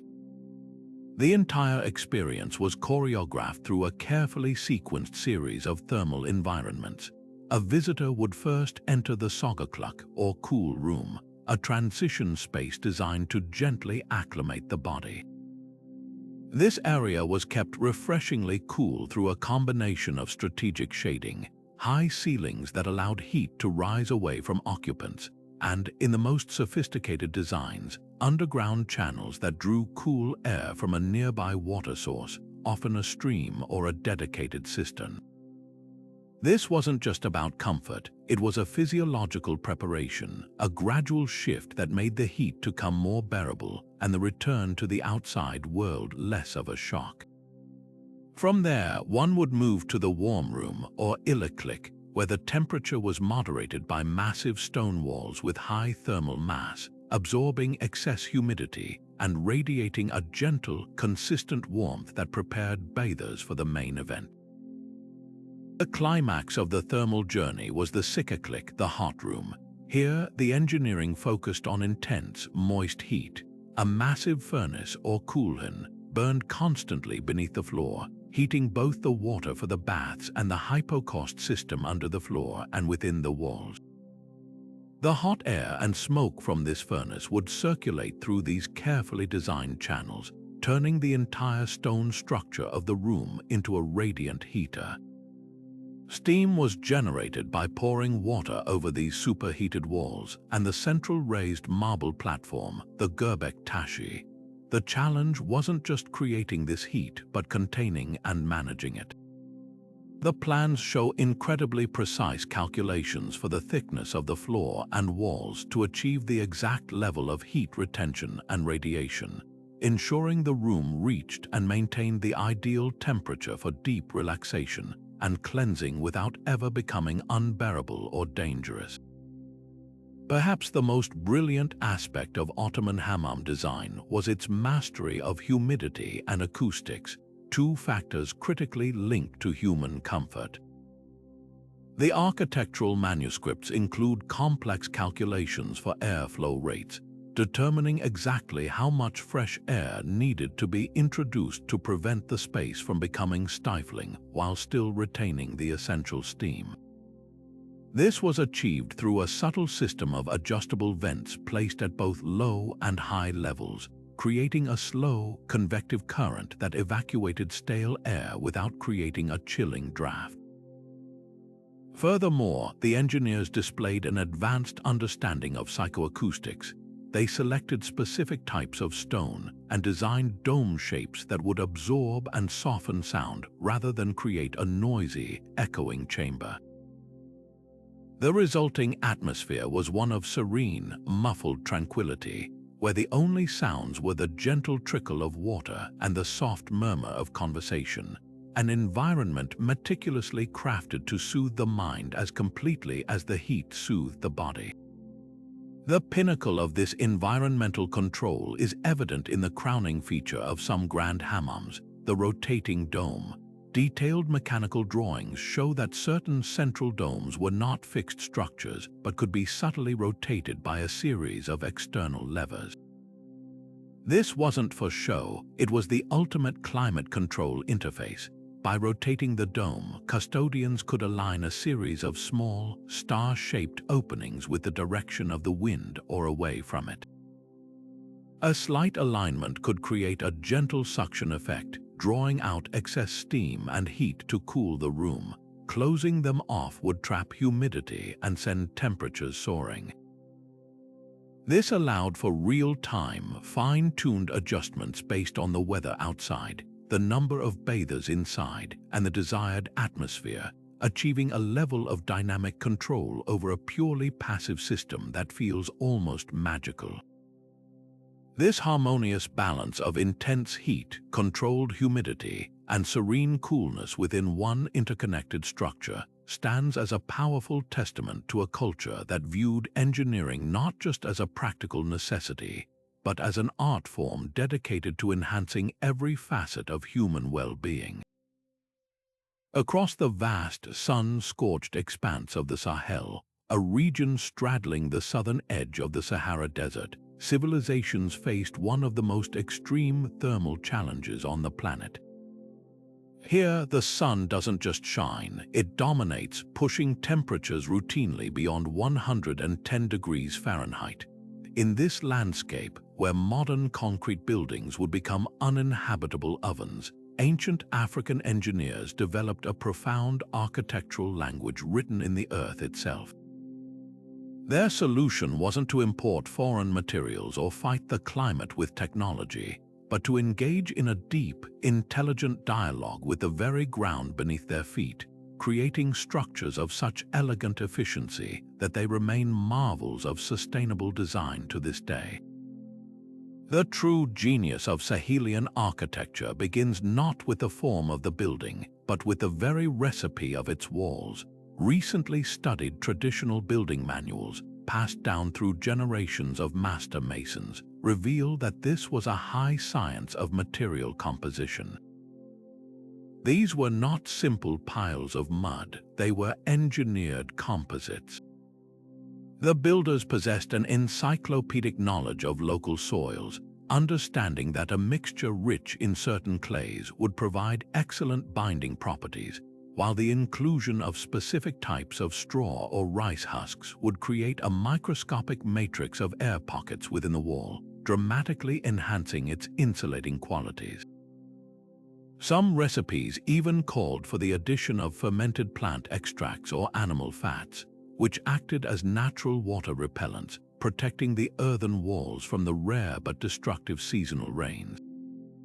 This meticulous formulation was the first critical calculation, creating a material with the perfect balance of thermal mass to absorb heat slowly and insulation to resist its transfer.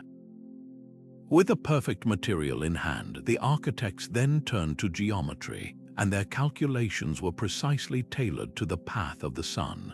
The wall thickness of a building was never arbitrary. The side facing the relentless afternoon sun would be constructed significantly thicker, sometimes several feet deep, to act as a formidable barrier against solar gain. Conversely, walls facing the cooler northern exposure, or those primarily receiving the gentler morning light, might be comparatively thinner. This strategic variation ensured that the structure's thermal mass was deployed exactly where it was needed most, optimizing the building's overall performance and resource use. It was a brilliant, calculated response to solar orientation, ensuring every inch of the structure worked intelligently to manage the environmental load. But a building that only absorbs heat would eventually become unbearable. The second critical element was breathability. The placement of every door, window, and ventilation opening was a subject of intense study. These openings were never placed directly opposite each other on sun-facing walls, which would have simply invited hot air inside. Instead, they were positioned to capture the subtlest of prevailing breezes and create gentle, cross-ventilation currents throughout the interior. The design often incorporated low inlet vents and higher outlet openings. Cooler, denser air would enter low, and as it was warmed by occupants and the indoor environment, it would rise and exit through the higher vents, creating a continuous, passive flushing effect that carried stagnant heat away without any energy input whatsoever. The roof, often a flat terrace, presented its own unique challenge as the surface most directly assaulted by the sun. Sahelian designs addressed this with a multi-layered approach. A dense, thick layer of earth packed atop wooden beams provided significant thermal mass, slowing the heat's journey into the living space below. Above this, a secondary, lighter layer of insulating material, such as packed straw or palm fronds, would further resist heat penetration. Finally, the very top was often finished with a reflective coating of a special white clay or plaster, designed to bounce a substantial amount of solar radiation back into the atmosphere before it could even begin to heat the structure. In their most advanced iterations, some designs incorporated a stunningly simple yet effective form of evaporative cooling. Large, porous clay jars filled with water were strategically placed in the paths of incoming air ventilation. As the dry outside air was drawn into the building, it would pass over the moist surface of these jars. The air would absorb moisture, and through the process of evaporation, the thermal energy in the air would be consumed, chilling the breeze significantly before it circulated through the room. This system provided a noticeable drop in air temperature and added a touch of humidity to the otherwise parched air, enhancing comfort in a way that felt almost magical. The result of this holistic, multifaceted engineering was nothing short of miraculous. In a region where outdoor temperatures could fry an egg on a stone, the interior of these earth-built homes could maintain a climate 20 to 30 degrees Fahrenheit cooler. Stepping inside from the blinding, oppressive heat into the cool, dim, and serene stillness of these structures must have felt like entering a different world entirely. This incredible achievement was not the product of a single innovation, but the culmination of generations of accumulated knowledge, a deep, cultural understanding of material science, solar geometry, and fluid dynamics that was encoded into the very act of building, creating sanctuaries of comfort from the simplest and most abundant material on Earth. While the Ottomans perfected their steam-filled hammams and the Sahelian builders mastered Earth itself, a different kind of thermal harmony was being achieved on the other side of the world in the densely packed cities of Edo Period Japan. Here, engineers and architects faced a unique adversary, the intense, humid heat of the Japanese summer, where still, moisture-laden air can feel heavier than a soaked kimono. Their response was not to overpower the climate, but to engage with it in a delicate, calculated dance, creating urban dwellings that were masterclasses in subtle, integrated environmental control. Preserved architectural scrolls from this era reveal a design philosophy where every element, from the orientation of the entire structure to the type of plant in the garden, was a carefully considered component in a holistic cooling system. The foundation of this approach was a profound understanding of solar and wind patterns, calculated with a watchmaker's precision. Before a single post was set into the ground, master builders would spend seasons observing the site. They charted the precise arc of the sun from summer solstice to winter solstice, determining the exact angle at which the most intense summer rays would strike the building. This wasn't just about placing a window, it was about engineering the entire structure's orientation to present its narrowest profile to the harsh southern sun, while simultaneously aligning its longest axis to perfectly capture the gentle, cooling southeastern breezes that prevailed during the humid months. This strategic positioning ensured that the building was inherently predisposed to minimize heat gain and maximize passive ventilation from the moment of its conception. With the macro orientation set, the focus shifted to the building's skin, where another brilliant innovation came into play, the adjustable lattice system, or souder. These were not simple fixed blinds. They were dynamic, modular shading devices engineered for perfect seasonal control. Woven from natural reeds or bamboo, they could be rolled down to completely shade a veranda from the high summer sun, creating a deeply shadowed, cool transitional space between the garden and the interior. As the seasons changed and the sun's angle lowered, they could be rolled up incrementally to allow the welcome warmth of the winter sun to penetrate deep into the living areas. The spacing of the reeds was itself a calculated design choice, tight enough to block direct solar radiation but open enough to allow a diffused light, and, crucially, the continued movement of air. This maintained the all-important cross-ventilation even when the sun was at its most punishing, preventing the interior from becoming a stagnant hotbox. Water, the ancient world's most reliable coolant, was integrated not as a brute force tool, but as a subtle, aesthetic element that performed its duty with quiet grace. Unlike the massive Roman aqueducts or the public fountains of Venice, Japanese water features were often intimate and recirculating. Architectural plans detail small, cleverly designed garden streams or shishi odoshi, those iconic bamboo deer skerras that slowly fill with water before tipping over. The gentle, rhythmic splash wasn't just for meditation. It was a continuous engine of evaporative cooling.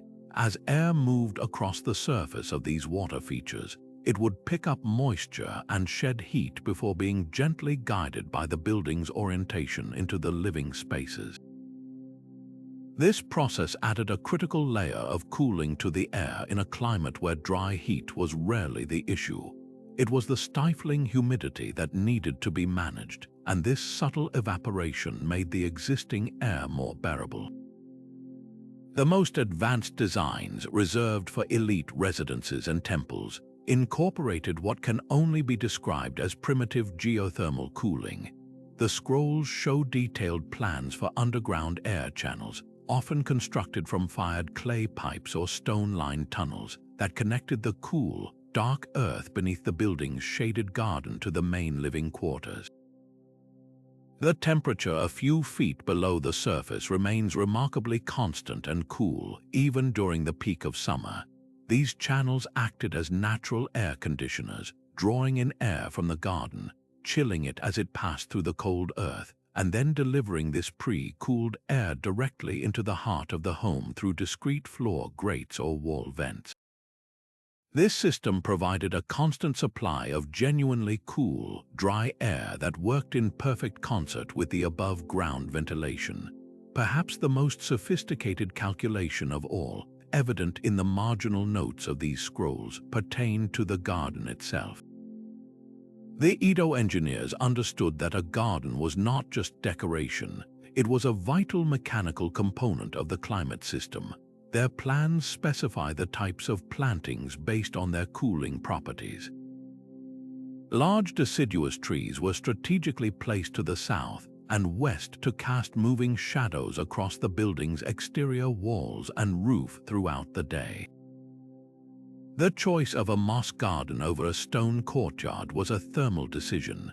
The moss retained moisture and cooled the air immediately around it through evaporation, while stone would radiate stored heat. Even the sound of the wind through specific types of bamboo was noted for its psychological cooling effect, an early understanding of biophilic design that soothed the mind as the physical systems cooled the body.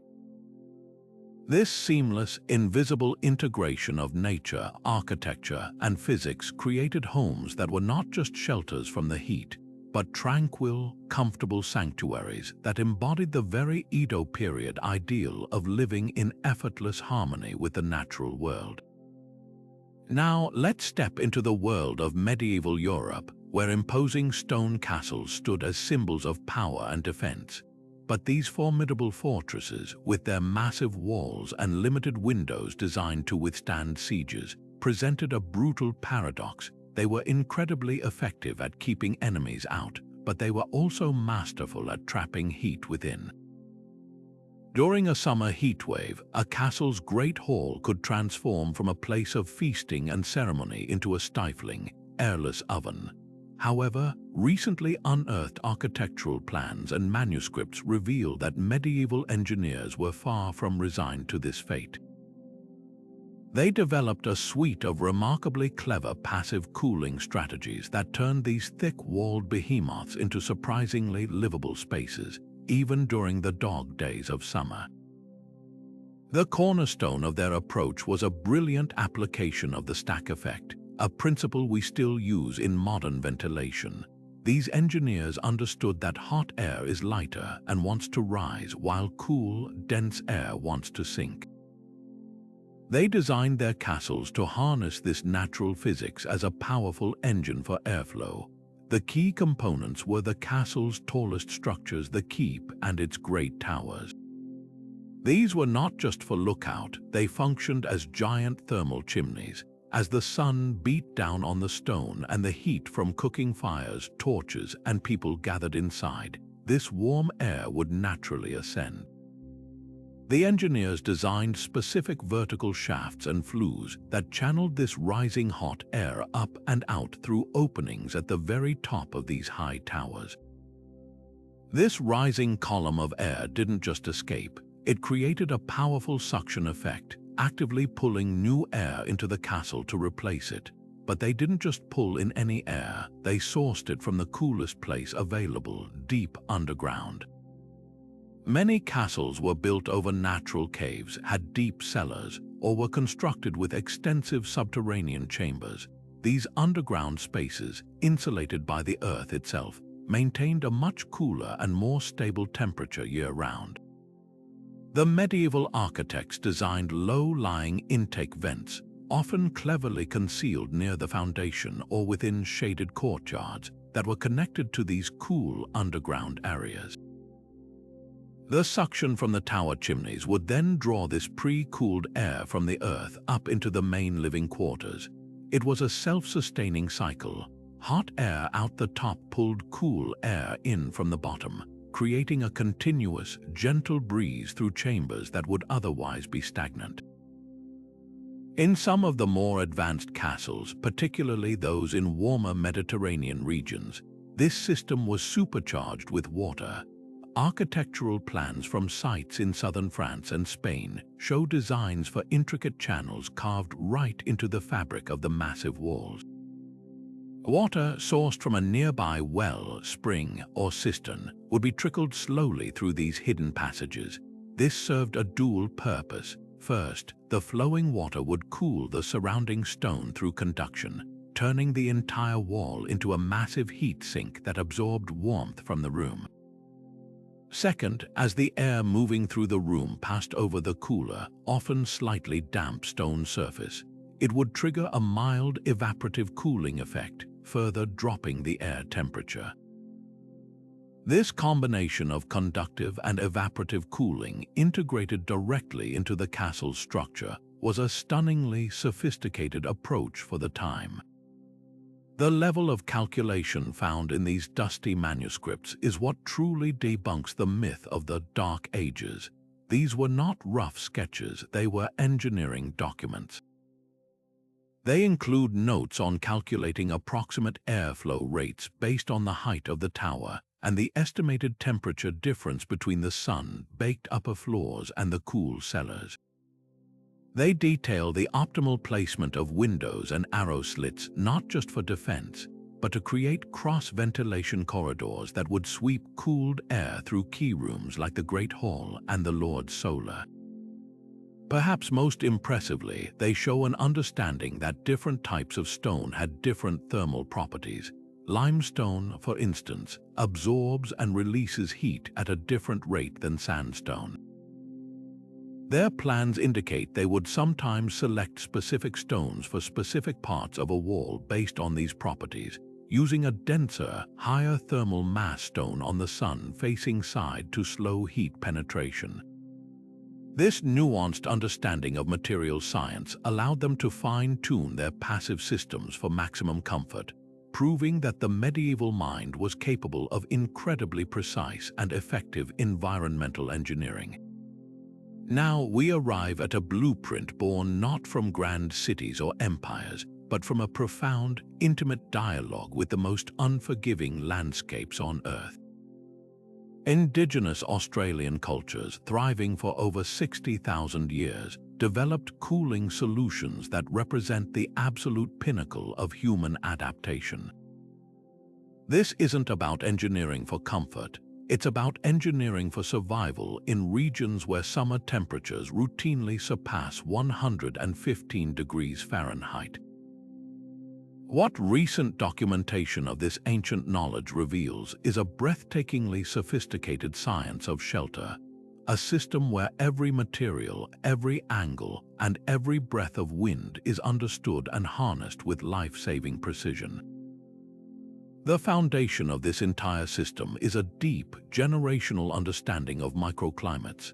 Aboriginal engineers didn't just see a flat, hot desert. They read the landscape like a complex thermal map. They knew that a specific rock formation would create a predictable wind eddy, that a particular dry riverbed would channel cooler air at night, or that the shade under a certain type of spinifex bush was several degrees cooler than the open ground nearby. This knowledge dictated where to set up camp, not just for a day, but for the entire season. Their choice of location was the first and most critical step in passive cooling, selecting natural features that already worked as part of the climate control system before a single shelter was even built. When it came to constructing shelter, their primary tool was multi-layered shade. This was far more complex than simply throwing a branch over your head. Their designs, such as the classic villager or humpy, were engineered to create a temperature gradient.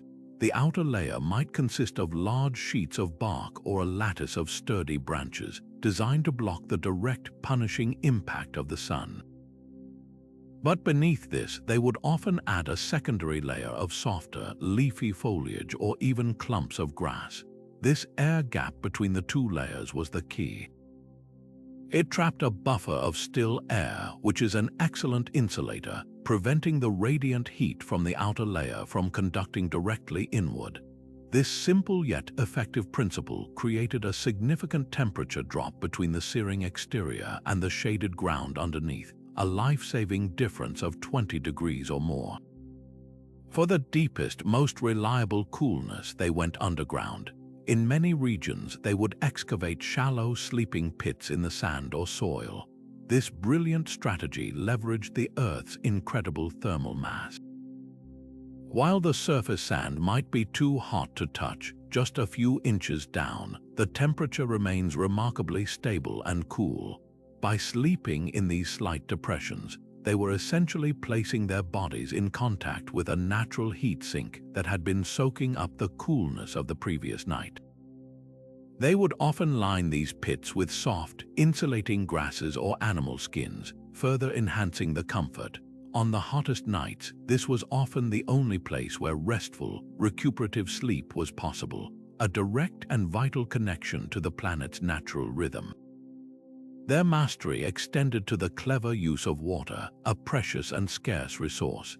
In some documented practices, they employed a form of evaporative cooling using animal skins, most notably kangaroo hide. The skin would be specially treated and prepared to make it as porous as possible. It would then be filled with water and hung in a shaded, breezy area. As the wind passed over the constantly damp exterior of the skin, evaporation would occur, chilling the water inside significantly. This cooled water wasn't just for drinking.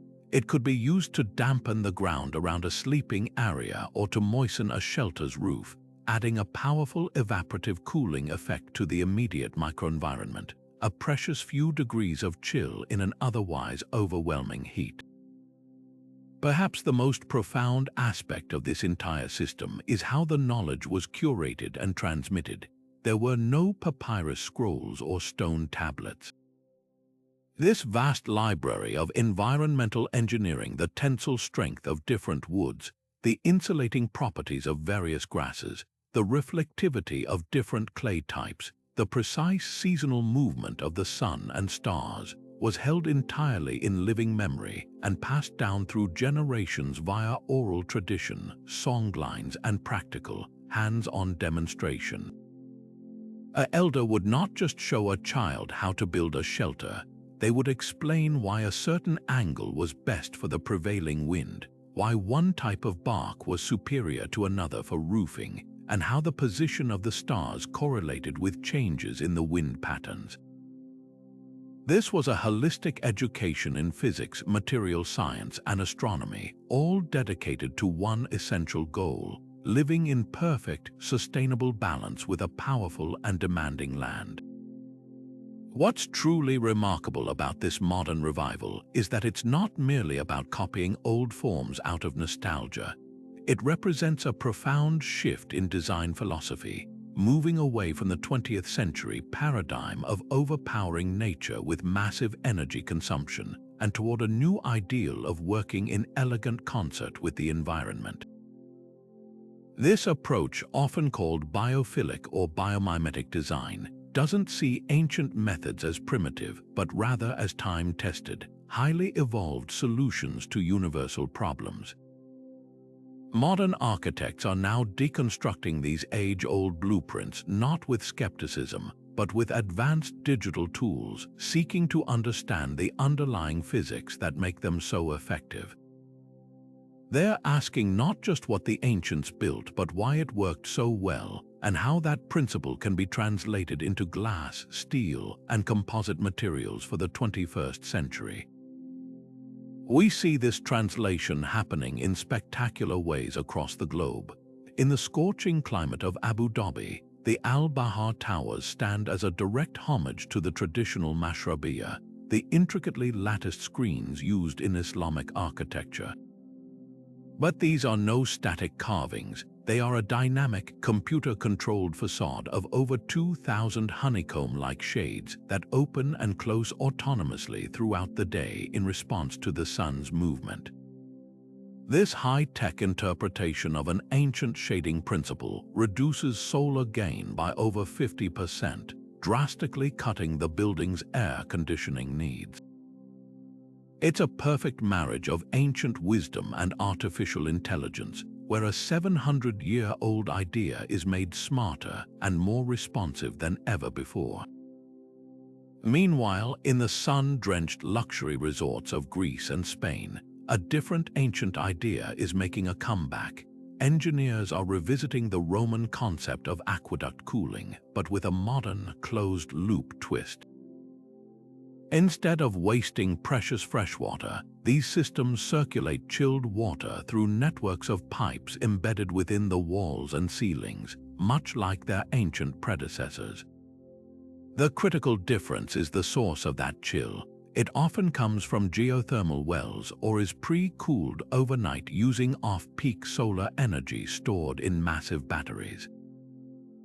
This modern hybrid approach combines the passive conductive cooling the Romans mastered with renewable energy sources they could never have imagined, creating ultra-efficient climate control that maintains perfect comfort without the deafening hum of conventional HVAC units. Perhaps one of the most impactful modern applications is emerging in the bustling technology parks of India, where the ancient science of the stepwell is being re-engineered for the digital age. Companies are constructing vast underground labyrinths beneath their campuses, not for water storage, but as earth-air tunnel systems. These extensive networks of buried pipes take advantage of the Earth's constant, cool subterranean temperature, which remains stable year-round. Powerful, energy-efficient fans draw the hot outside air through these long, cool tunnels. As the air travels, it surrenders its heat to the surrounding Earth, emerging up to 20 degrees cooler and being distributed throughout the office spaces above. This system, directly inspired by the convective cooling of stepwells, consumes a mere fraction of the electricity required by traditional air conditioning, offering a silent, sustainable solution for cooling the very servers and programmers driving the future. This global renaissance is being rigorously validated by modern science. The intuitive calculations and rule-of-thumb proportions found in ancient manuscripts are now being tested in wind tunnels and simulated with computational fluid dynamics software. The results are often astonishing, confirming the remarkable accuracy of historical engineers who worked without these tools. Researchers modeling the airflow in a Persian windcatcher, for instance, have found that the angles and dimensions specified in 800-year-old plans create near-perfect laminar flow, minimizing turbulence and maximizing cooling efficiency. This validation is crucial, as it gives contemporary architects and engineers the confidence to invest in these passive strategies, backing up centuries of practical success with hard data and predictive modeling. The ultimate lesson from this great look backward is one of incredible efficiency. By combining these rediscovered passive techniques with modern materials like phase change materials that store thermal energy, high-performance aerogel insulation, and smart building management systems, architects are now creating structures that use up to 90% less energy for cooling than a comparable building relying solely on conventional air conditioning. This isn't a marginal improvement, it's a revolutionary leap. In a world grappling with climate change and soaring energy demands, these ancient blueprints offer a path forward that is not about austerity, but about intelligence. They prove that sustainable living doesn't require us to abandon comfort, but rather to achieve it more cleverly, by listening to the whispers of the past and understanding that the most elegant solutions are often those that have been quietly working, perfected by time, right in front of us all along. Our journey through these 20 ancient engineering marvels reveals a stunning and humbling truth about the world our ancestors built.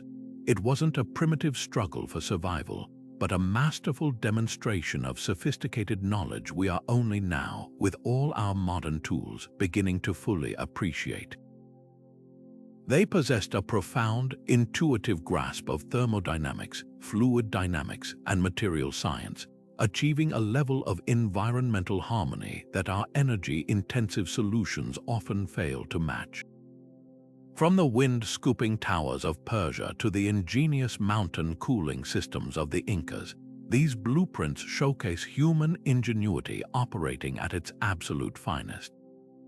Their brilliance wasn't in conquering nature, but in a deep, respectful collaboration with it, creating unparalleled comfort and sustainability by working within the planet's natural rhythms.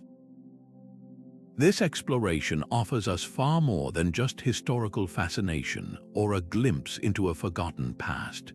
It provides us with a vital and incredibly practical toolkit for confronting our current global climate challenges. As we grapple with rising temperatures, soaring energy demands, and the urgent need to reduce our carbon footprint, these ancient strategies present a compelling alternative path.